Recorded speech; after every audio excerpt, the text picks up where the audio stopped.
Hello. Glad to be around. Slides are coming shortly. So yeah, welcome everyone to East Belgrade. I'm happy to be here. And today I want to talk about a topic that would be quite critical to DeFi for the next years, I think. It's essentially stemming from my personal experience with the space over 6 years, from being passionate, being crazy about it, thinking it's going to change the world, and then desperating about it being a casino for apes, and I guess some point of in-between realization on how do we move things forward. So, it's okay, I don't need the slides, I can free roam. All right, so initially, DeFi was built on some principle, values, whatever you call them. And it's a kind of thing where we all, when I say we, let's say participant of DeFi, of Web3, of crypto in general, we have an understanding of what we mean by that. So, it's those values I'm telling you about that will essentially go like that. This is my reading of it, but I think we all align on this, So transparency, everything is on chain, you can verify. If you own a stable coin, you can audit its collateral, its basic functioning of the smart contracts, and so on.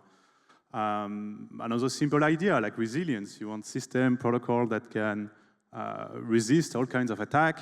And in my perspective, I think it's the most critical, state and big corporate initiated attacks. And I think we tend to forget about these ones. There is this idea, I put community-driven, community-owned. We all understand, some form of participation of the community, token holder, anyone a bit nerdy on the governance forum that can jump in. The accessibility, stemming from the very basic thing that to use an Ethereum wallet, you just need a computer, you don't need an address, you don't need an ID, you don't have a list of countries that are forbidden to interact with state services or whatsoever. The one before the last, trustlessness, is tied with resilience, but a bit different. It's essentially a basic idea that you don't need to trust any person or entity to behave in a good way for the system to hold. And last one is probably the one where there is more disagreement, but essentially some sense of public utility. We're building all those fancy things, that's nice, if they can achieve all those quality to begin with. But I think if they do achieve those quality, they deliver a form of public utility. So that's the vision, that's what got me in. But this is more of what I see lately at what's being done in DeFi. So, when it comes to transparency, of course, things are on-chain, but there are tons of obfuscation technique to make a product, a service, overly complex so that the information asymmetry is bigger and there is more profit to make money. You probably have seen that at a very personal level with points or other things like that lately, so I don't need to give you a full rundown. When it comes to resilience, we have a vast majority of DeFi qualifying as what I call toy protocols, because essentially a state or a big corporate actors with millions at hand could break that protocol in a day because they have centralized point of failure or other various problems. We have the whole problem of being completely VC-driven. So now, you're backed by Paradigm or A16 did. It's like, it's a medal, it's a mark of achievement in the space. It's not really coming from community directly. Gated access, so if there is any American in the room, they know what I'm talking about, or even from other countries, you've seen the messages you have to sign before getting into those apps. Maybe you had to use VPNs to interact with some DeFi protocols, so you know what I'm talking about. The lack of trustlessness, so then trusted setups. So the numbers of protocol that are operating with somewhere in the chain, or as long as those 3 guys on this 3 out of 5 multi-sig are doing fine, we're good. But this is not what I came here for. I don't want to trust anyone. And if your protocol resolve on trusting some people or entity to behave well, it cannot achieve real resilience. And in terms of utility, it's hard to tell, but looking at face value of the impact of DeFi, for instance, the centralized stablecoins are now big holders of T-bills to the size of countries. So it was a nice operation for the Treasury Department, I guess. I don't know so much about the wider audience. So that's kind of the whole idea of the talk today, is what happened there, how did we stray so far from what we were set out to build, and ideally, how do we correct course? So to understand this, I want to go back to the internet. I was barely born when it was emerging, but I feel we have a bit of a similar pattern here, where you have a new piece of technology that comes, stirs some enthusiasms around big ideals in a share of the population. And then with the internet, you end up 30 years later with a state that is pretty depressing. So same thing here, we can go quite quickly because I think we all see it, but in the early 90s, it was all about freedom of information, sharing with everyone, finding communities for fans of whatever to discuss between a teenager and a professional. Everything was to be collectively owned or governed in some way, and it was going to be this kind of little online paradise where we all grow as a species. And even had some beautiful projects like Wikipedia. Okay, the world come together, share the knowledge. We're going to build the best encyclopedia ever made because we're getting the feedback from everyone and not just the expert. You know the spiel. Situation today is, of course, a bit different. You know about those 10 maybe services that are making for 90% of the traffic, the whole situation on the monetization side of things.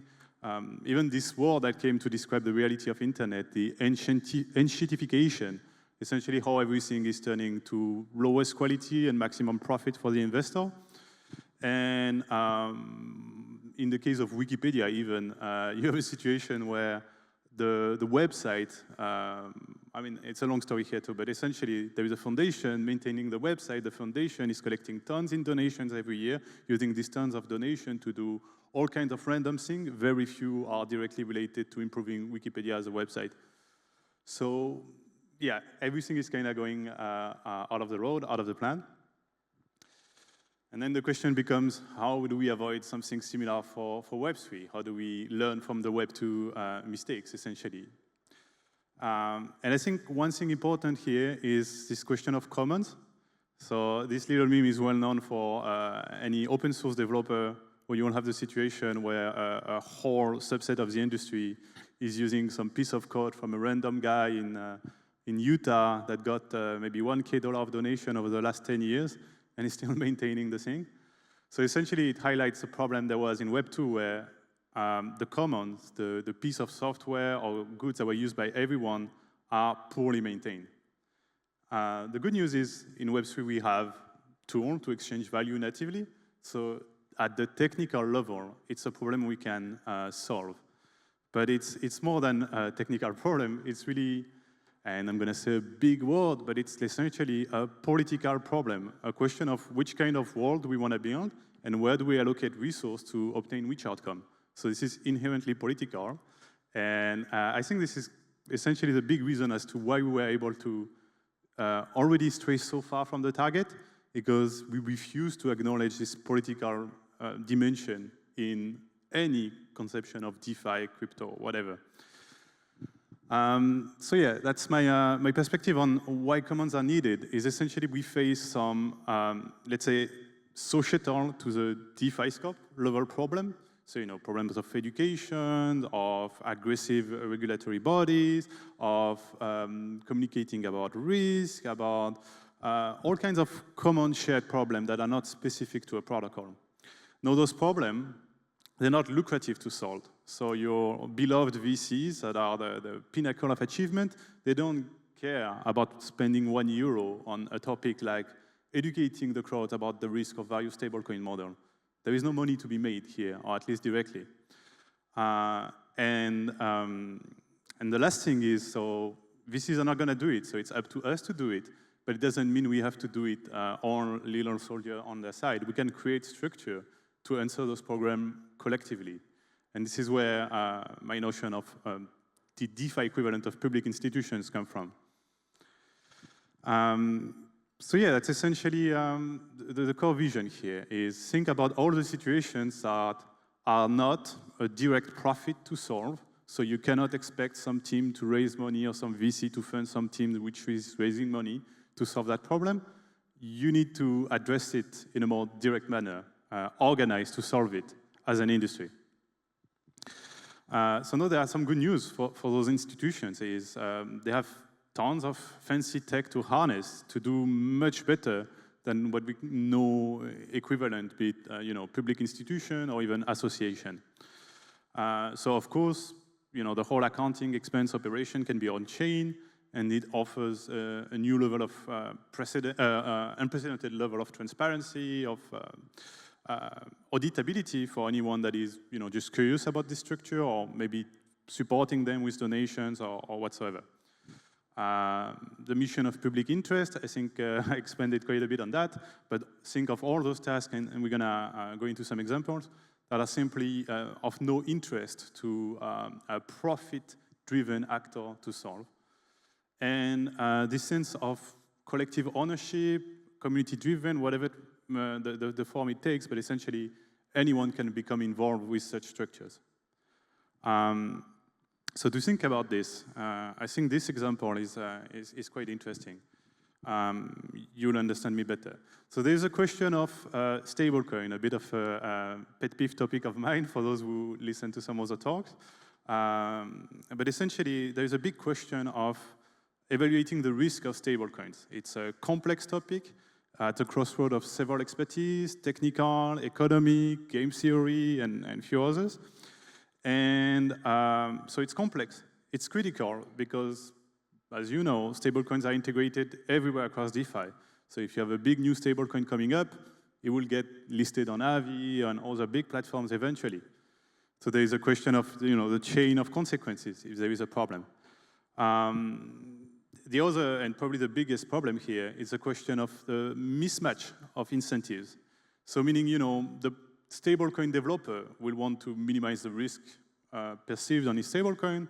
The crowd, the other DAO interacting with that stablecoin, they want the true story. They want to know what kind of risks they're taking. So they're not aligned here. And so altogether, it created situations where assessment of risk of stablecoin was pretty poor before the structure we're going to just mention. And I think a great example of that, if the previous point didn't convince you, is simply the UST episode, Terra, where essentially all experts were rating this an F, if you may, but somehow general population thought it was an A in terms of risk and threw life-saving into there.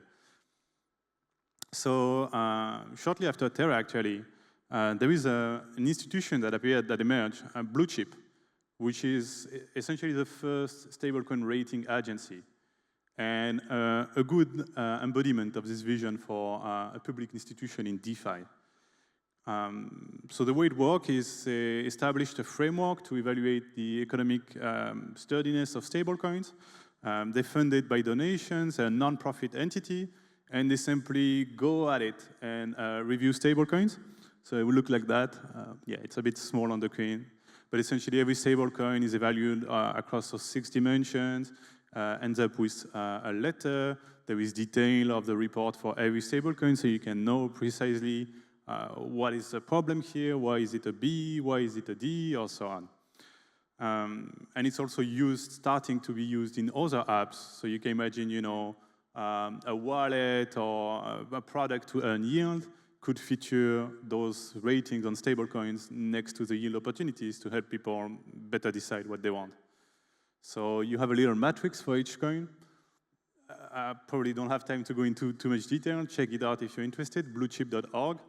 But essentially, this core idea of we had a problem, no single directly involved actor would have solved it properly because they all have an interest in that topic. So we needed some kind of neutral, credible third party to emerge and act as the referee. And this is pretty much what Blue Chip did here. So yeah, from here, I want to take a minute to think of what we can improve on an institution going Web3 way. So probably from bottom to up, it's easier. So transparency, I think everyone understands that, you give money to some real-world association, you have no idea where it goes, you're lucky if you get a report, and you have no way of verifying anything they tell you anyway, if they tell you they spend it for this or that. Here in DeFi, you can essentially put this whole thing on chain, So not only you'll be able to see the assets of the structure you're supporting, but how they're using your assets, and audit over time if they are effectively making the use of the money they're supposed to make. So this one is a massive win, of course, and it's not so hard to implement.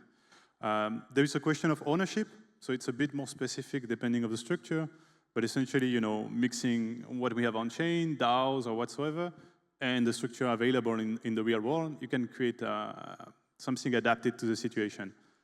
But the most interesting one, I think, is the source of funds, because regular institutions are essentially funded by the state. We have no state in DeFi, except if you consider maybe the Ethereum to be a state. So we need to find other source of funding, mostly donation then from interested parties. But the interesting part becomes that DeFi comes with opportunities to earn in various ways. And so you can have situation, that's the one of the DeFi collective I'm going to tell you about in a minute, where you have an association operating with expenses, and essentially this association controls some assets that allow it to produce several times its expenses for every given quarter. So it's essentially a self-sufficient snowballing structure. So welcome to the DeFi collective. So the core idea is using DeFi to better DeFi. That's how we present it. Stem from the vision of, you know, now you've been with me for like 15, 20 minutes. you probably understand what I'm coming at. But, you know, this big mismatch we see between the initial value that we thought were being able to be delivered upon in DeFi and what is actually being done. So, of course, we can scream at the clouds like I'm doing now. We can go to conference and tell people about it. But at the end of the day, the best solution is simply to put money and action where the mouth is and start providing support to projects that are doing proper, genuine DeFi. So that's what we do at the collective. On the in real world side of things, it's a Swiss non-profit association. And on the on-chain side of things, it will essentially be a set of multi-sigs and various processes to coordinate all of that. So from a high level, you could essentially describe it like a blue chip, but for decentralization status of protocol. So the goal is to be able to navigate this question that it's similar problem here. Protocol will mislead or miscommunicate about this. It's technical, it's complex, it's not easy to evaluate, and so on. But we go a bit farther than blue chip, because there is a dimension of action. It's not just a curation and evaluation institution. So the idea is there is an evaluation of decentralization status done by the collective.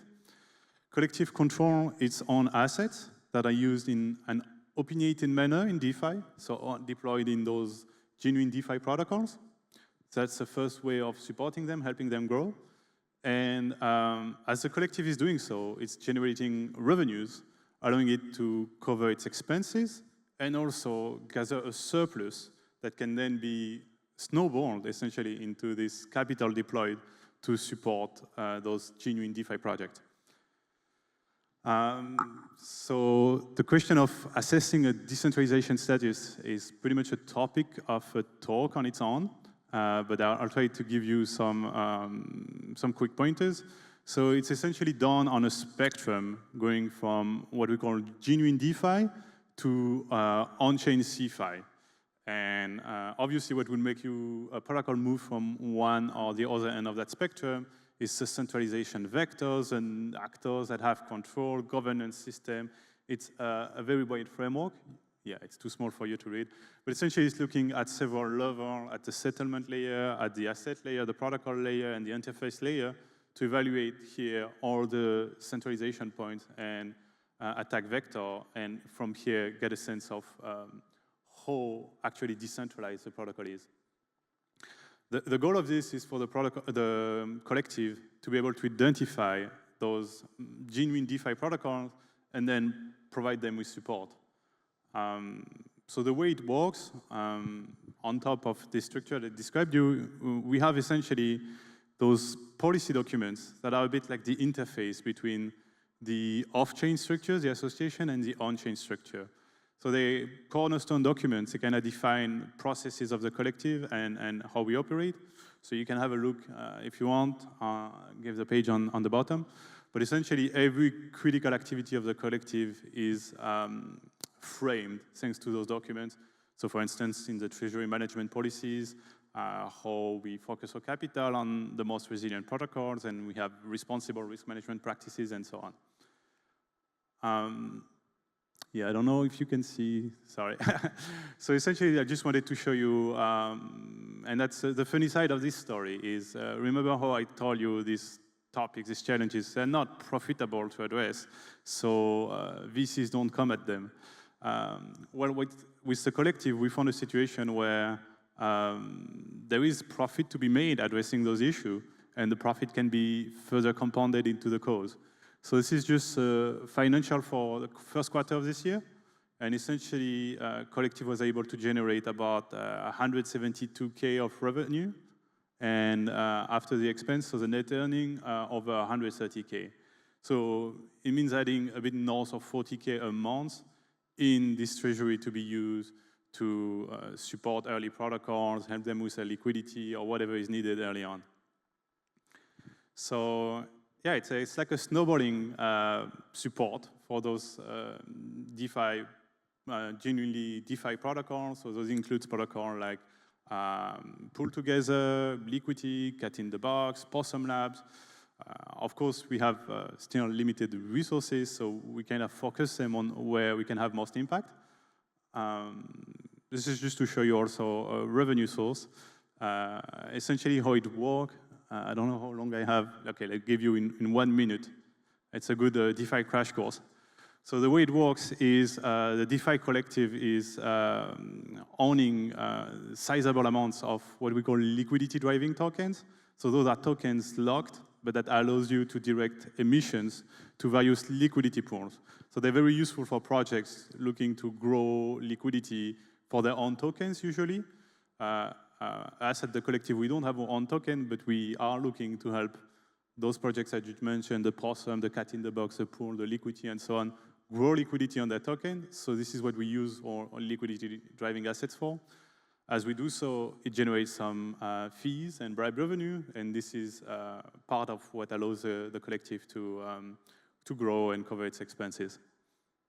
Collective is also a liquidity provider, and has a few other revenue sources, but those are the main ones.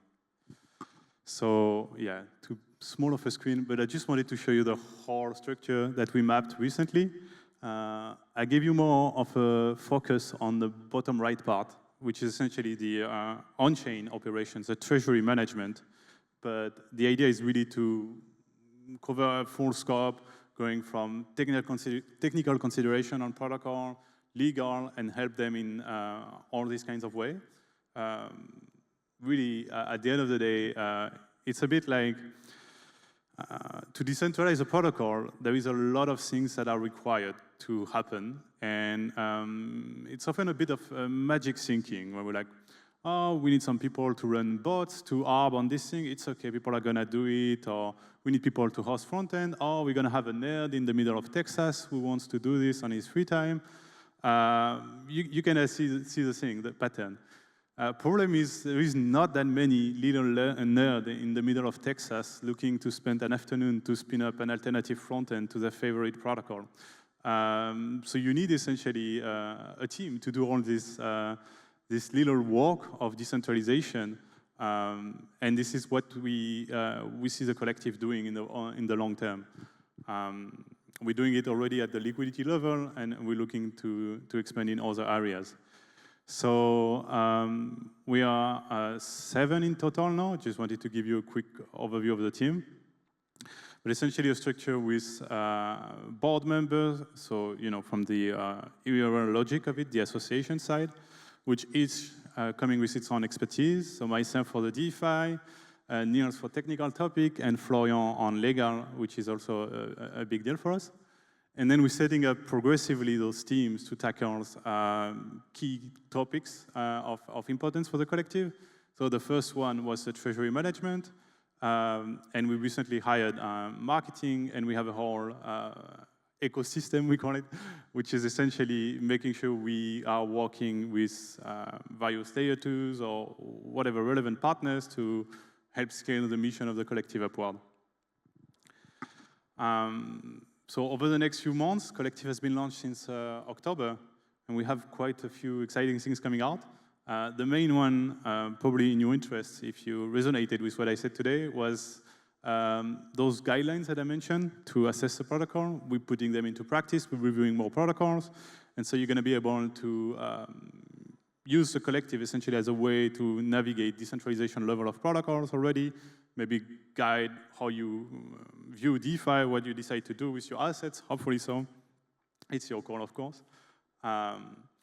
And we're recruiting a few roles, mostly centered around that. So if you are a nerd of protocol analysis, welcome to have a chat with any of us. I'll be happy to discuss with you.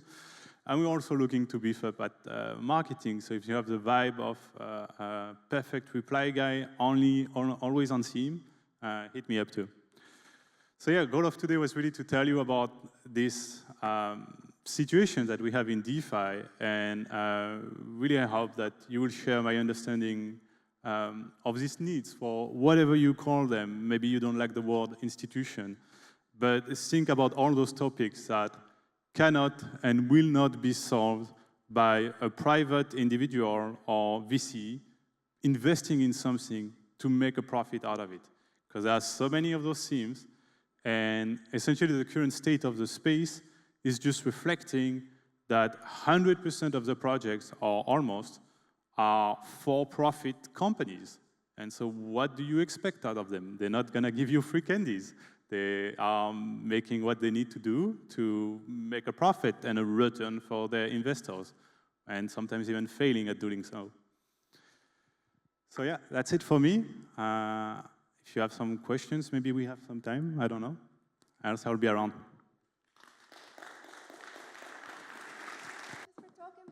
Yeah, I have one. I have one, yeah. If, for example, you... Oh. Okay, I'm going first. Hi, great presentation. If you want to work with the DeFi collective from a project side, how would that look like?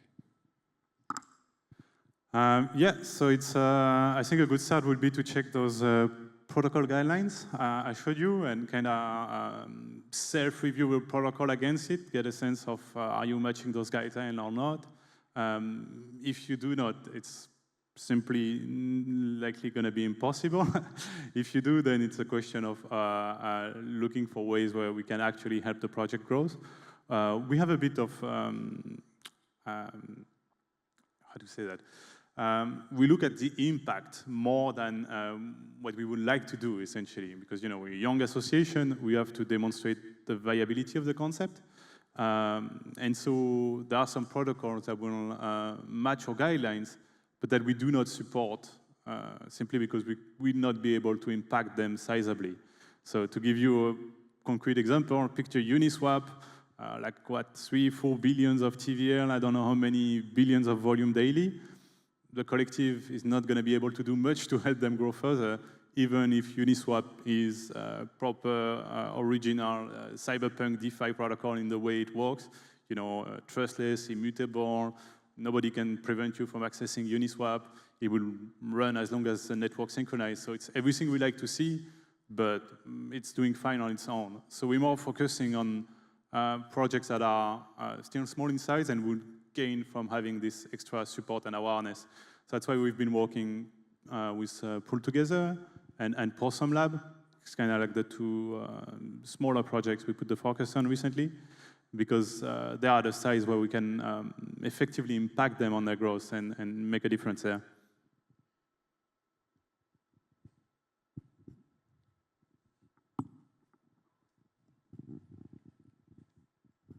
Hi, thanks. It's a really great presentation. And I'm interested in wondering how you are going to solve, I think the problem may be a little bit more wider, related to centralization versus decentralization. Because in whole our history, as in your example of internet, Centralization has a lot of advantages. It's like an economic of scale.